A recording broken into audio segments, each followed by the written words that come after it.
Well, good morning, everyone. Today we have a lot going on. This is the last Mass, well, not the last Mass, but it is, in one sense, a Senior Day Mass. We call it a Baccalaureate Mass for young men and women who are graduating from high school. Here in the front two pews, Emily DeRocher just graduated yesterday from college. She's a part of a team of 4 family members from the same family serving today. Emily, while you're working before you go to vet school, we hope to still see you in that pew. Well, it's also, I think, the last choir Mass Sunday. School's over everywhere, and so a lot of our wonderful choristers will not be with us after this Sunday. We're grateful to them who have continued this year to bring us wonderful music. We'll have music this summer, perhaps not quite as grand. Today, though, I am excited to kind of come down and talk to these students because I've known most of them for 5 years. You've been with me ever since I came here. I've seen you serve at Mass. I've been with you. I've watched you grow up in some ways. And it's neat to see you sitting in this pew, indicating that you're ready to move on to something else in life. So I wanted to begin with a question for you, because I presume all of you are 17 or probably now 18. Who's 18 in this group? Okay, fine. Anna, you're not 18 yet. You're still 17. You're still 17. Is that right? Well, let me ask you, this is an easy one. How many of you like it when your parents tell you to do something? When they order you to do something, do you react with joy, pleasure, I can't wait, let me rush? Is that the typical reaction that you have? And you know, I can't hear you. I'm an old deaf man, so you have to help me out. What was that? Do you enjoy that? Not particular. Anna, you went to Catholic school, you know you have to stand up, but that's okay. I'll let you off today. What's the answer to that? When tells you that you don't like it. What about you, Rebecca? Not at all. Kurt, no, you're a nice kid. Simon, I have hope for you. Not at all. Huh? Isn't that interesting? They don't like it. You know, there's something about this age. They have figured it out. They don't like to be told things. I wonder if that's a sign of the times or a sign of the age or the age of 17 and 18. Why? Because we know that at a certain point in life we are getting ready to move on, right? And to have that demarcation, we want to do our own thing. We don't want to be told what to do. And often, isn't it true, we do the opposite of what our parents ask us to do? Is that possibly the case sometimes, Simon? Sometimes. Very, very good, subtle answer. Well, it is interesting to me that today, in the Gospel, Jesus doesn't say, you know, Anna, it would be nice. There's a song that has "It Would Be Nice," but we won't sing it today. It would be nice if you loved others. He doesn't say it that way, does he? Would you react well, Kirk, if your mother said, or if God said to you, it would be nice if you loved these people? How would you feel about that? Is that the way to get you to do things? Kirk, it would be nice. Felix, it would be a nice gesture. Mohan, it would be nice if you loved. Do you think that's the way Jesus gets you to do something? Probably not. Why? Because you know at some point you have to be told what to do, right? That's the reality. We're just not quite there. And today in the Gospel, Jesus says, I command you to love. I command it. Wow! Well, you won't do it if your parents tell you. Do you do things that God tells you to do? I command you to love, Rebecca. How do you feel about that coming from God? You know, I had a wonderful experience a number of years ago with a 3-year-old. I was vesting for Mass out in Idaho, in an Air Force base, and we were having a daily Mass at the Blessed Sacrament Chapel. Maybe I told you this last week. And this little boy came toddling in, and you know what he said? He said, Mommy, come quickly. There's God. You know? And what did the mother say, Anna? Oh, no, son. That's Father Linsky. And I said, don't hinder the children from coming to me. He's a smart child. This is precociously brilliant little boy. Because at the altar in a few minutes, I'll be an altar priestess for you. She didn't speak Latin. The reality is today, God doesn't say to you or to any of these big people around. He doesn't say, it would be nice. He says, I command you. Now, there's a challenge to that because he's telling us, love one another as I have loved you. In other words, he's given us an example of love, hasn't he? He's not doing something he hasn't done. How did he love us, Anna? He went to the cross. It cost him to love. Love is not easy. It's not free. It's costly. When I hear people say, oh, grace is easy. No, grace is expensive. It was so expensive that our Lord Jesus Christ suffered and died on the cross for us. And he's asking you today to love one another. Now, the reality is you might love your mother today. Maybe not tomorrow, you say you do. What about your father? You're a daddy's girl. You might love Jim today. I don't know. Your dad's back there. You should better say something nice. Your dad's here today. I know your parents are here. The reality is some days you can say, I love my mom and dad. But they might not be able to tell. Why would that be? Oh, because your actions don't demonstrate that you love them at all. Now, Jesus didn't say, just love those that love you. It's easy to love those who love you, isn't it? Well, not always. Let's be honest, Simon. Not always, but I appreciate the attempt. The reality is this. Jesus said, even the tax collectors love those who love them. The tax collectors. What a nice enunciational opportunity. Tax. None of us like taxes, and we don't like those who collect from us, Anna, so please don't tell me that your desire is to work for the IRS. Thank you. Even the tax collectors love those who love them. That's not what Jesus has asked. He says love, because I command it of you. Now, I think it would be interesting. Do you think God would ask something of you that is impossible? Is it fair? Would it be impossible for you to love as Jesus loved? A little hesitation. She said, no. What about you, Anna? Mr. Mohan? Would Jesus ask you to do something you simply cannot do so he can hold it over your head against you? Do you think that's the way God works? What about you, Felix? Is that the way it works? I'm going to ask you to do something that's simply impossible for you. Well, good answers. Oh, you didn't answer, Simon. What about you, Kurt? Where's Alex? Is he over there? Alex, come over here. You're missing all the fun. I'm missing fun with you. You come sit over here by Mr. Mohan, right over here. I knew you were there. And, Emily, why don't you come out and enjoy this a little bit, too? It makes it more pleasurable for me to have people to talk to this morning.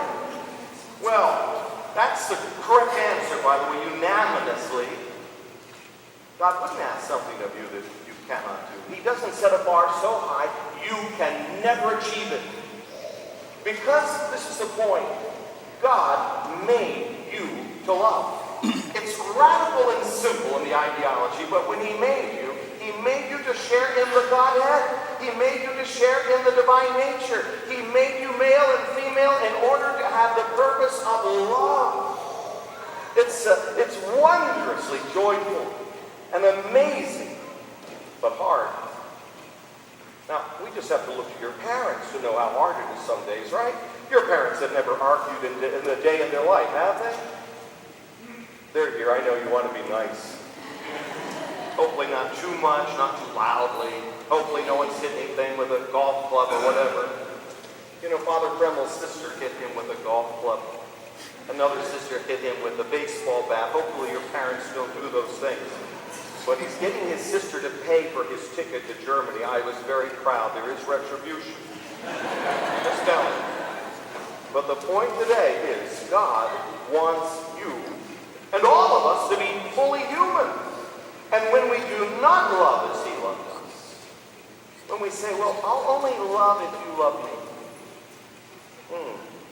I'll only love in the measure that you love me. If we only love conditionally, then we have a problem. Now, frankly, I think it's so important to talk about this because some of you are moving on. Are you going away to school? You're going to stay here? Anna? Where are you going? Furman. You're staying locally, I think. Where are you going, Kurt? Washington. Where are you studying in Washington? Oh, as far as you could go. Wow, I congratulate you. And your parents could be a mutual benefit. You're going out of state, aren't you, Simon? Where are you going? Out? You're staying locally, you're going away. Citadel. Ooh, I can't wait to see that haircut. I'll do it for you if you want. I'm always trying to grab my skills. Felix, are you going to stay around here? Where are you going? Florence, where are you going? Well, I didn't. Clemson, 2 Clemsons, and you're going to stay for a year and then go to vet school, which will not be in Columbia. The reality is this. You're going to be going away. And you know what happens when you go away at first from your family who've been so good about bringing you to Mass? You've got to make a decision. Sunday morning. Oh, my bed is so soft. I know if I were home, my mother, probably my mother, Dad's don't do it as much, my mother would say, oh, Simon, you know where you should be.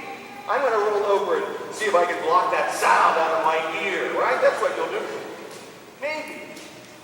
Or maybe you'll remember our Lord's command. How do I stay in love with God? By rolling over, ignoring it, by moving on because I can now that I'm on my own away from home? Or am I going to be consistent and love as Jesus loved me? Now, I told you a few moments ago that the love of Christ was not without cost. Love costs us. So when you have those moments of freedom, it may cost you to get out of bed, to be radically different than most college students and actually still believe in God. That would be radical. So many go away and say, oh, I don't want anything to do with it. But look at the mess our country's in because of the number of people who do and say that. But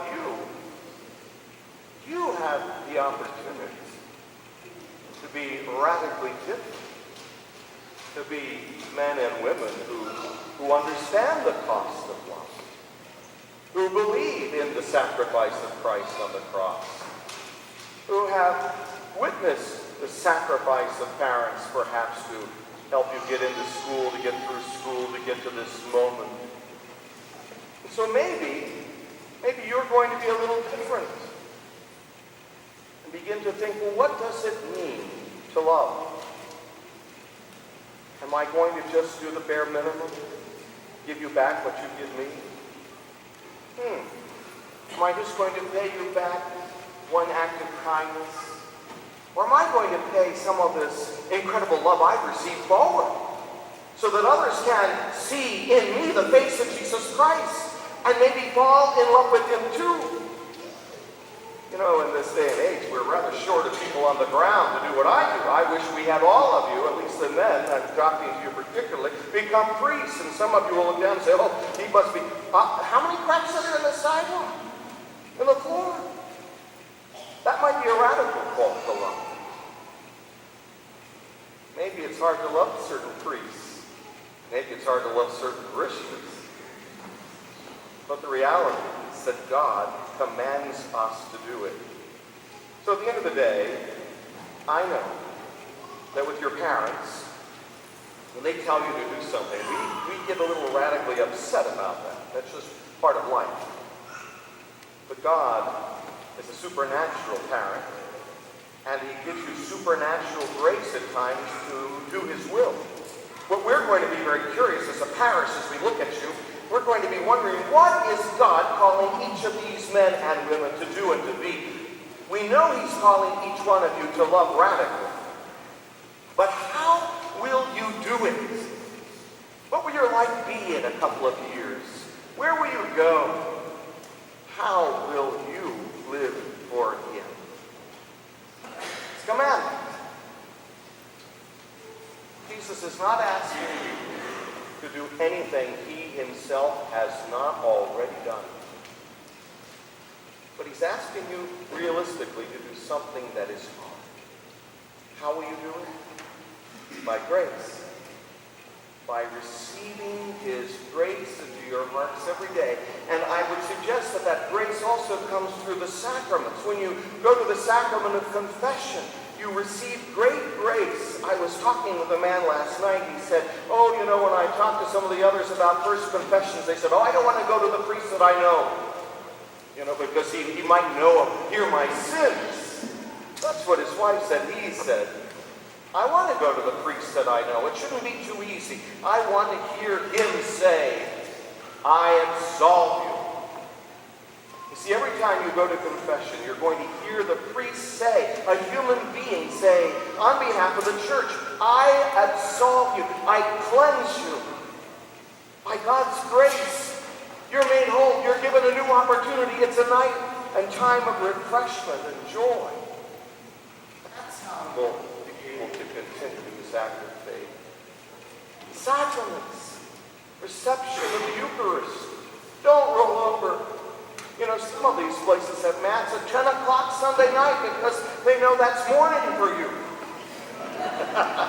As I've been told, I don't know. But our hope for you is this. You will have heard today's gospel and realize your Lord is calling you. He whispered sweet nothings in your ears with his prevenient grace. Your parents had you baptized. You come here. Hopefully you've gotten to know him. Hopefully we did that well. But now, it's up to you. Your parents aren't going to be nagging you as much. But hopefully, you're not just hearing their voice.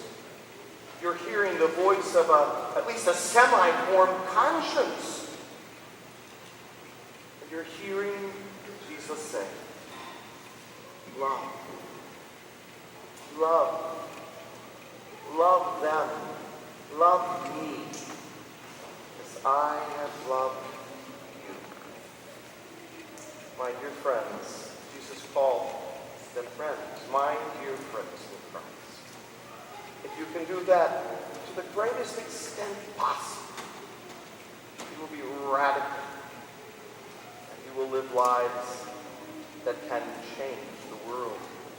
I pray that you will do it because, as you said, God does not ask of you anything that he cannot do. In the name of the Father, the Son, the Holy Spirit. Amen.